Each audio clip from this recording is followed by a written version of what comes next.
Happy New Year, guys. It's me, Val, Toxic Free. Welcome. Oh God, I'm so sorry. Did you yawn then? You didn't yawn? Oops. I think you better watch this video till the end.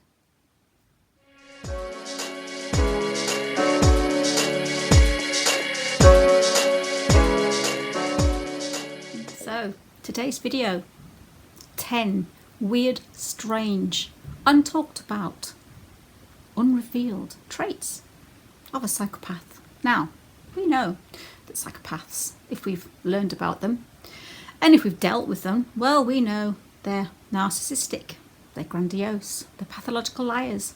They're just people you need to avoid, basically. Now, obviously in the media, in the films, all these pathological psychopaths are kind of shown as your Jasons from Friday the 13th, your Michael Myers from Halloween, your psychos, Silence of the Lambs.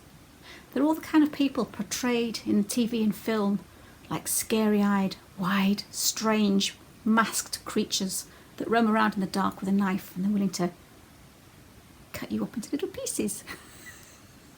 I hope there's no children watching this. Copper won't be impressed. But nowadays, you know, they're portrayed like that in the past, but nowadays, no, oh no, they're handsome, they're charming, they're beautiful. You can't see them in a crowd. You could be, you know, your doctor could be one, your friend could be a psychopath, your favourite YouTuber, or maybe the person sitting right next to you on the sofa right now watching this video with you. Continue watching and see how many signs of psychopaths that maybe somebody you know close has actually got. 1 in 100 people, study shows, have got psychopathy of some variation, some degree on the spectrum. Obviously, as we know that not all narcissists are psychopaths, but we know all psychopaths are narcissists. So these traits, again, that I'm about to show you, they vary on the spectrum. They're not in the DSM. They're not regular traits that you'd see. They're not diagnostic traits, but they're just interesting, strange traits that maybe you haven't thought of. But keep watching. See, most psychopaths, they fly under the radar. They're covert. We've got the overt narcissists, the overt psychopaths, the overt sociopaths, the ones that you can see. Again, the ones like in the media, you know, the ones that go around looking like Michael Myers with a mask on. But nowadays, no. They're covert. They hide who they are. They can still gaslight you. They'll still do all the things that, you know, we all read about and we watch in all the videos. But some things you can't actually see because of their covertness. Number 10, late nights. Now, again, not every night owl or every person that you know that stays out late is a psychopath. But as we know, you need more than 5 traits. So let's see how many out of these 10 traits I'm about to talk about that have had studies done on them, by the way. They aren't just made up in my head. These traits I'm about to do, the following information has been studied. So let's go into it. Late nights. So basically in the olden days, as we know, psychopaths would wander the streets and under the cover of darkness. They would do their dirty deeds, their criminal activity, their cheating, their lies under dark. And what's happened is it's kind of evolved, and the narcissists, the psychopaths of today, the sociopaths of today still kind of have that. So if your partner, your friend, doesn't get to sleep at all, goes to bed really late, is out all night, and seems to handle it okay, look at them twice. Also, if you find that your partner, head hits the pillow, snoring away, sleeping like a little baby, now be careful. You could be sleeping with the enemy, because they also, when they sleep quietly and peacefully. We know when we go to bed, we generally kind of lay there for stress. We think of all sorts of anxieties. We're thinking of what we're going to do tomorrow. We're thinking of we've got the shopping. We're thinking about our parents. We're thinking of all sorts. We toss and turn all night.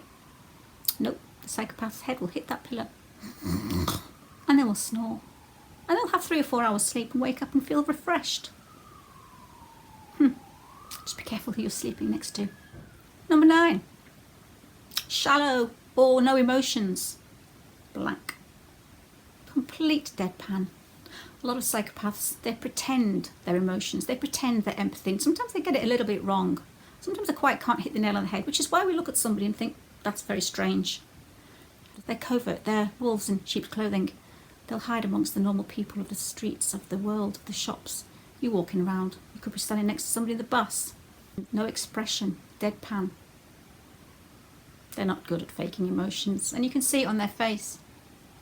Whereas most of us, we have more emotive looks and more emotive effect on our face. You know, we get a present, we squeal. If we're frightened, we jump. You know, we have a lot more kind of expressions, but you look at a pathological liar, a psychopath, a sociopath, somebody who's high on the spectrum. Deadpan. Shady stories from their past. Now, have you ever been out with somebody who's a bit weird? Maybe a psychopath. And all they want to do is tell you about their shady past, like they're proud of it. Like they want to share their experiences as if we're interested, as if we want to know what they've done in their criminal activity, their sordid sex lives, the amount of times they've been arrested by the police, because they like to brag about what they've done. Now also what we find is that they'll actually pretend that they're not like that anymore. They'll create this persona of like, that was me then, that's not me now. But please, guys, a leopard never changes its spots. As we know, narcissists can't change. So when they sit there and talk to you about their shady past, just think twice. They'll try and convince you that that's not who they are today. But please, don't be convinced. 7, they drop hints at who they actually are. Now, this is called tells. As we know, how many times have we been with somebody who turns around to you and says, God, you're so naive, you're going to get ripped off one day. You're so sensitive and you're so stupid. You do realise that people in this world are going to screw you over. You need to be careful because evil can come packaged as your best friend. You're so naive. God, you're a psychopath's dream. See, these little bits of duping delight, these little bits of things that they give you, it's a little game they like to play. Because what they like to do is they like to tempt. They like to push the limits of things. They like to get caught, to live on the edge. And by telling you who they actually really are, it's just a little game they play. So yeah, it's duping delight. It's a little tell on who they actually are. So, if your partner, your friend, your work colleague starts to say things to you like, God, you're so vulnerable. You're going to be a pushover one day. Someone's going to take advantage of you. Remember, projection, it's probably them. Number 6. Poor sense of smell. So it's got something to do with damaged cortex at the front of their brain. I'm not going to go into detail because, as we know, I'm not a life coach or I don't have letters after my name. But sense of smell. So if your partner can't tell the difference between a blue cheese and a pair of sweaty socks, run to the hills. Because that's what they do. They do not know the sense of smell. They cannot tell what they're smelling. They don't know. These have all been studied. These aren't my little things that I make up. They're studied. Lack of sense of smell. It's kind of a side effect of being a psychopath, I suppose. Number 5, facial attention. If you're ever upset, or you need a cuddle, you're feeling a little bit down, or you're upset and crying, if the person that you're crying to starts to look at your mouth rather than your eyes for details on how you're feeling, be concerned. Because what they will do is they can't really tell emotions, but they don't want to look into your eyes because obviously they don't want to get emotional. They don't want to see what's going on. And they can actually get just as much information from the mouth. So a lot of psychopaths will start looking at your mouth for details on what mood you're in, whether you're sad or happy. It's called a disconnect. They don't want to connect with you. They don't want to look in your eyes when you're crying. So by finding out what mood you're in, they'll just look at your mouth. So be careful. If you're upset and you're trying to tell a story whilst you're crying and you've got somebody in front of you looking at your mouth, they're either a psychopath or just want to snog your face off. Number 4, they'll miss distress, which again is very similar to the one before. They can't tell what kind of distress that you're going through, whether it's a physical pain, whether it's emotional pain. They can't judge the face because they don't know what emotion's supposed to look like because they don't really understand it themselves. So how are they going to understand yours? So there was a study done on psychopaths who'd murdered people that were in prison. What they did was show them photographs of different emotions on these people's faces. And this one murderer was looking at the photographs and he couldn't quite work out what he was seeing. He couldn't quite work out the emotion. The emotion was fear. But what he actually described was, I don't quite know what that emotion is, but I do know I've seen it on the face of a lady just before I was about to stab her. They don't understand emotions. Number 3, they have reduced startled response. You go up to a psychopath whilst he's sitting there watching telly and do that behind their head. Let's just see. Will they jump? And if they do, how high? You could jump out at somebody, you could go boo.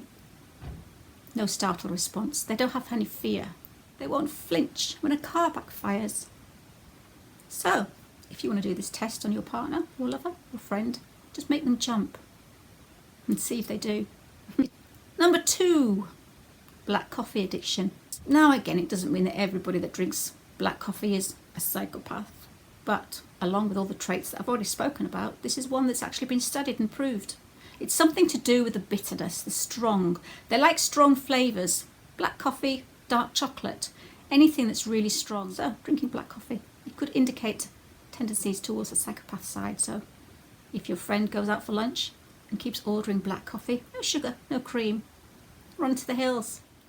They don't catch yawns. Psychopaths will not catch yawns. Again, it's got something to do with their brain. You could yawn in front of a psychopath. Watch them. Do they yawn?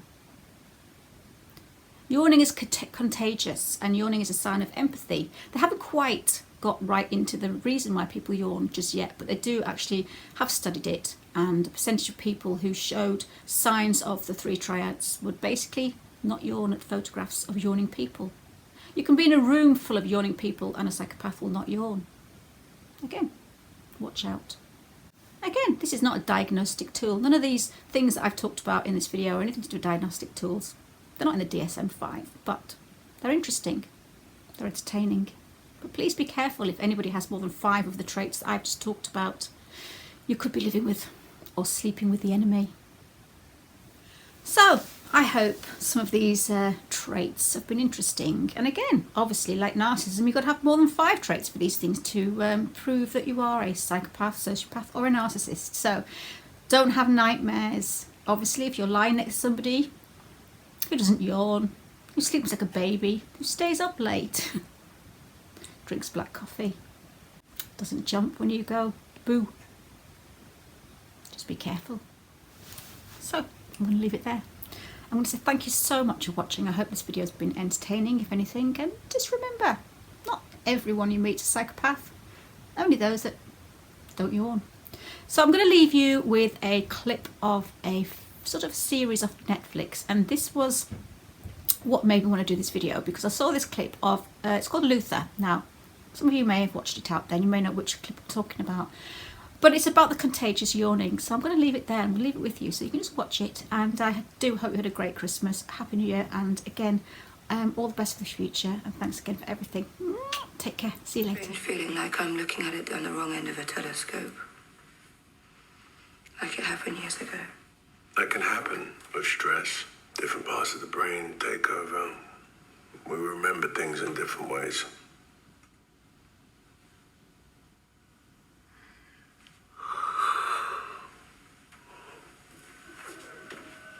Oh, I'm so sorry. Oh, it's been a long day. Really, it's fine. Can I get you a coffee? Tea would be nice. She did it. She did it. Look at this. She didn't yawn. She didn't yawn. Yawning is contagious. Someone in the room yawns. You yawn too. See, even talking about it, it's to do with parts of the brain that deal with empathy. She didn't yawn. She did it. She's a malignant narcissist. This is about prestige, power, self-affirmation. No, she doesn't at the time. Yeah, well, that's the thing about people. They always find ways to surprise you. Tea.